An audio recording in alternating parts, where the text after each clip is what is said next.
Greetings, gentlemen. So today we're going to be talking about the process of speciation and coevolution.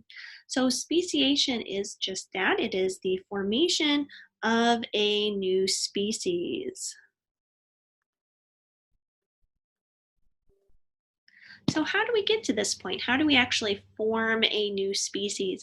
So through natural selection, through just genetic chance, we end up with enough genetic differences that those populations can no longer reproduce with each other. So if you get enough genetic information that is different between the two populations, now you've formed a new species. So we need to gather enough genetic differences.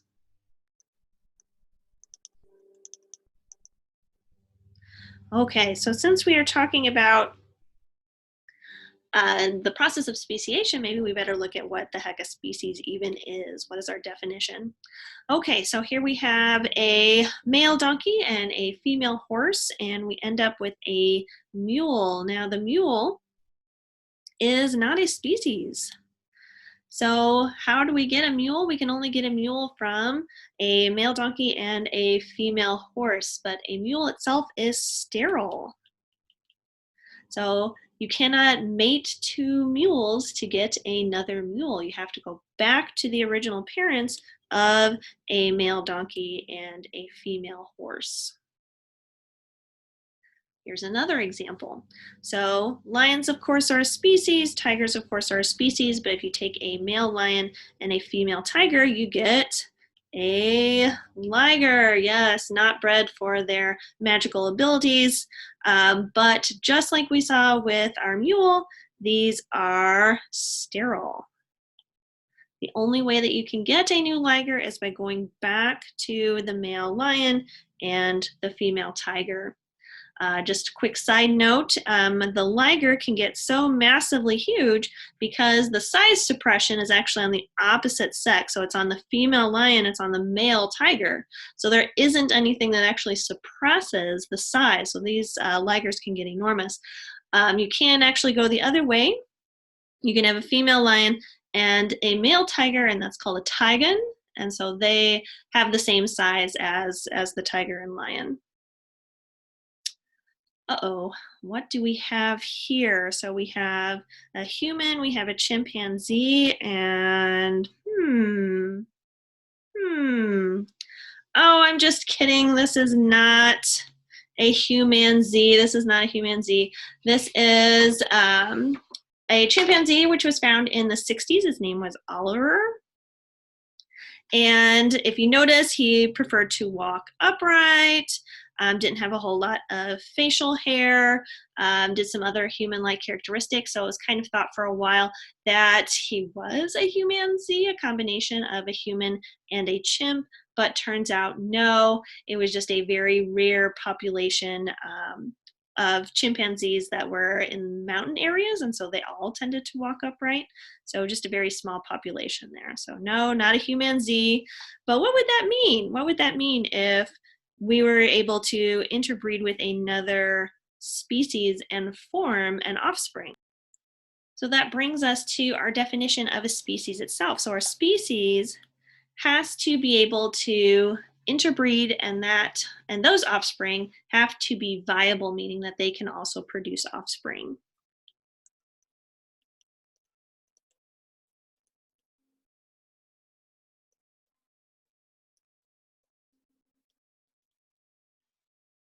So it's all really about reproduction. It's all about reproduction here.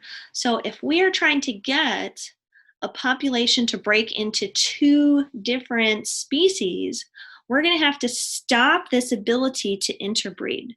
So that way we can accumulate enough genetic information that they really are that different. So how can we do this? How can we isolate these different species? So reproductive isolation just means that you have two populations that cannot interbreed.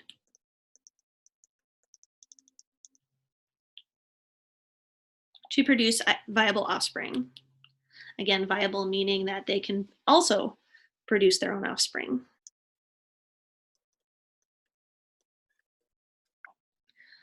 So again, if they've been reproductively isolated, we're starting to accumulate those differences in DNA.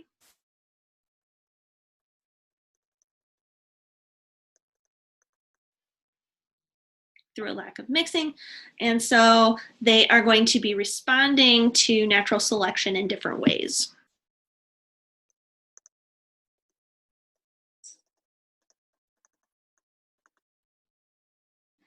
All right, so how can this happen? So the first one is called geographic isolation. This is probably the one that kind of sprung to your head whenever you're thinking about reproductive isolation. So geographic isolation is just that. So some sort of geographic barrier has physically separated these two populations.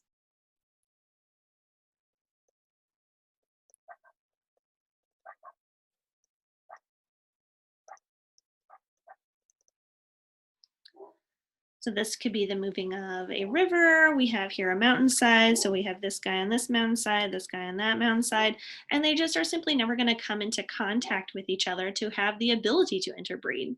So this one is going to be changing depending on the selective factors that are on that side of the mountain. This one's going to be changing, and they're just simply too different. And so therefore they have formed a different species.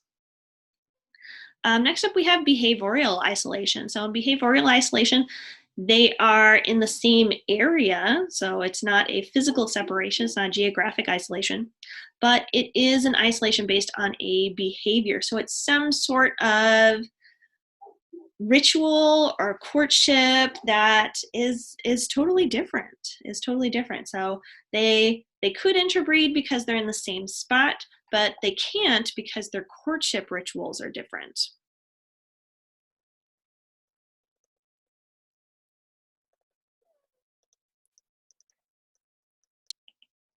So this is where sexual selection really comes into play, that the female is choosing what she wants to see in order to make that particular behavior become the desired trait. So favoring one behavior over another.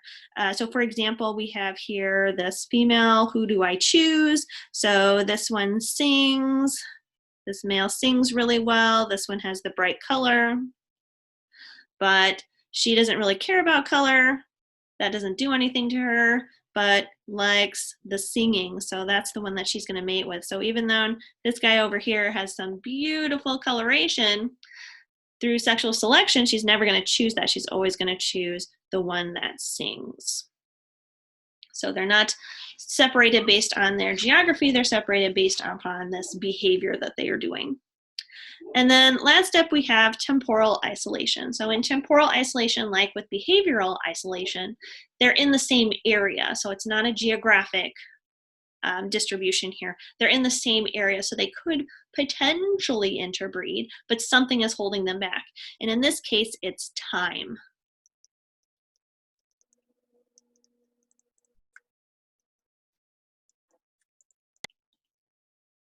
So if you're thinking about like growing a garden, there are certain times during the year when you need to plant certain types of vegetables. So even if they're in the same garden, they're not going to be interbreeding, because you have this one, I have here, I like Tuesdays, I prefer Saturdays, but it's really more than that. It's more like a month at a time, okay? So it's based on the time that they are reproductively viable, that they're able to reproduce, and that is the difference. That is keeping them from interbreeding.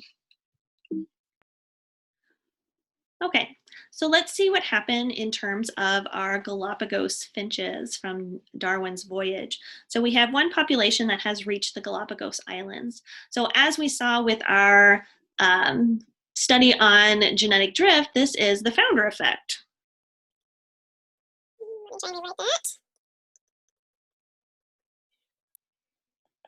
So the founder effect already is getting us into play to have these differences in our genetics from our mainland versus our island. So we definitely have the founder effect going on. And of course, this is geographic isolation. So once that population moved out to the islands, they couldn't go back. So there was no more interbreeding that could happen between our island species and our mainland species. So that geographic isolation, that founder effect, led to a reproductive isolation. So we have reproductive isolation at this point. And then, of course, natural selection is going to be acting on these in different ways due to whatever the geography is of the islands. So we have different natural selections.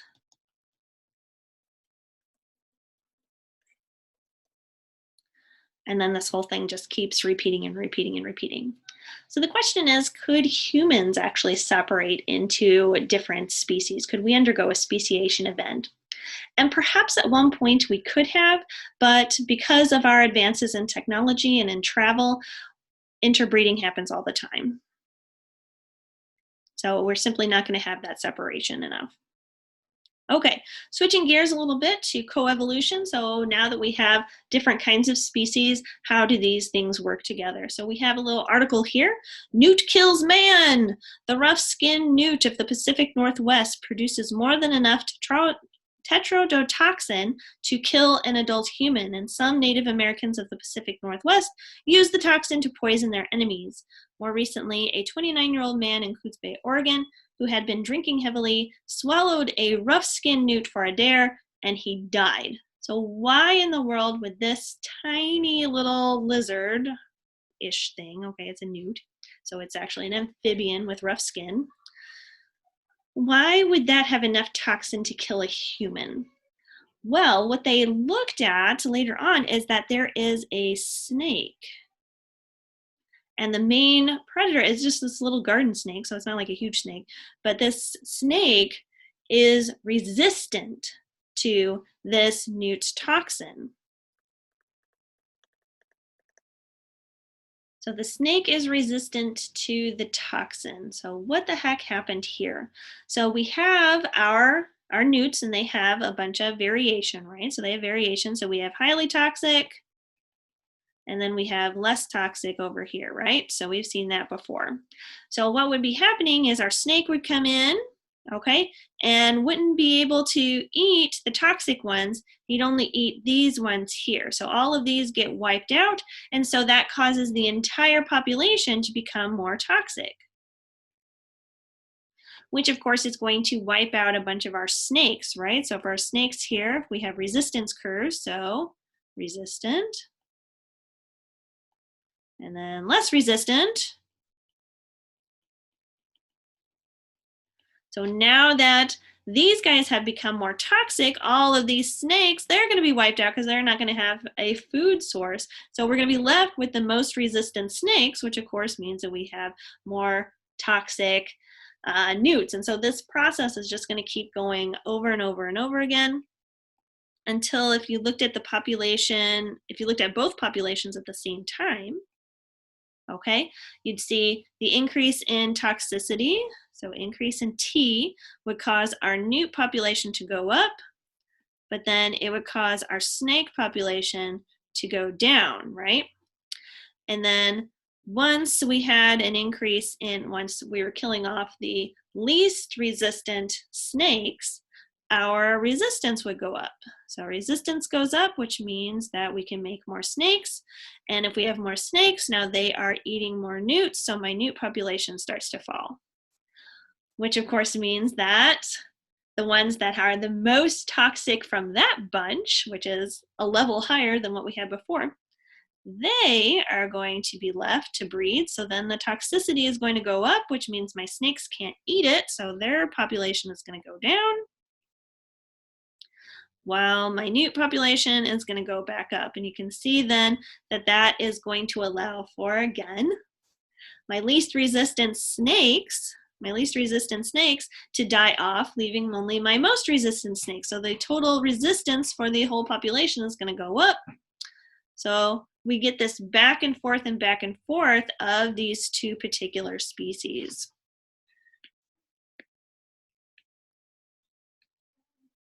And so that is an example of coevolution. So in coevolution, one species or one population is driving the traits of another one. So this is an intimate relationship.